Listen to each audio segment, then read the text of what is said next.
Première épître de Paul aux Corinthiens, chapitre 7. Pour ce qui concerne les choses dont vous m'avez écrit, je pense qu'il est bon, pour l'homme, de ne point toucher de femme. Toutefois, pour éviter l'impudicité, que chacun ait sa femme, et que chaque femme ait son mari. Que le mari rende à sa femme ce qui lui doit, et que la femme agisse de même envers son mari. La femme n'a pas autorité sur son propre corps, mais c'est le mari. Et pareillement, le mari n'a pas autorité sur son propre corps, mais c'est la femme.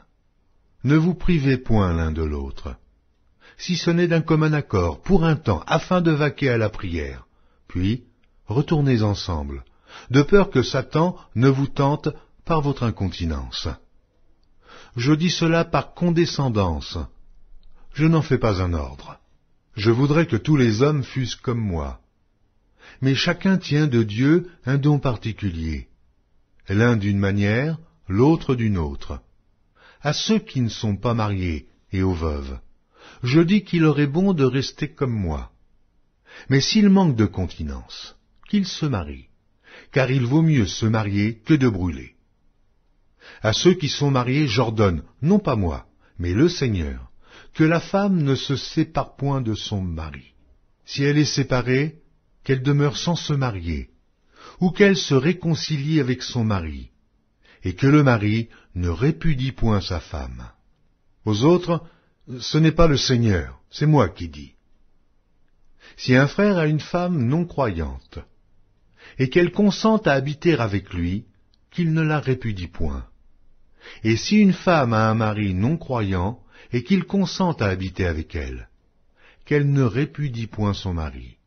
Car le mari non croyant est sanctifié par la femme, et la femme non croyante est sanctifiée par le frère. Autrement, vos enfants seraient impurs, tandis que maintenant ils sont saints. Si le non-croyant se sépare, qu'il se sépare. Le frère ou la sœur ne sont pas liés dans ces cas-là. Dieu nous a appelés à vivre en paix. Car, que sais-tu, femme, si tu sauveras ton mari? Ou, que sais-tu, mari, si tu sauveras ta femme?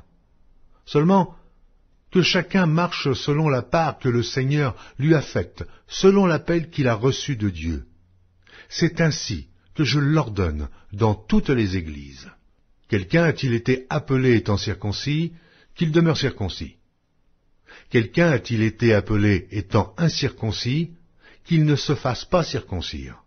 La circoncision n'est rien, l'incirconcision n'est rien, mais l'observation des commandements de Dieu est tout. Que chacun demeure dans l'état où il était lorsqu'il a été appelé. As-tu été appelé étant esclave? Ne t'en inquiète pas. Mais si tu peux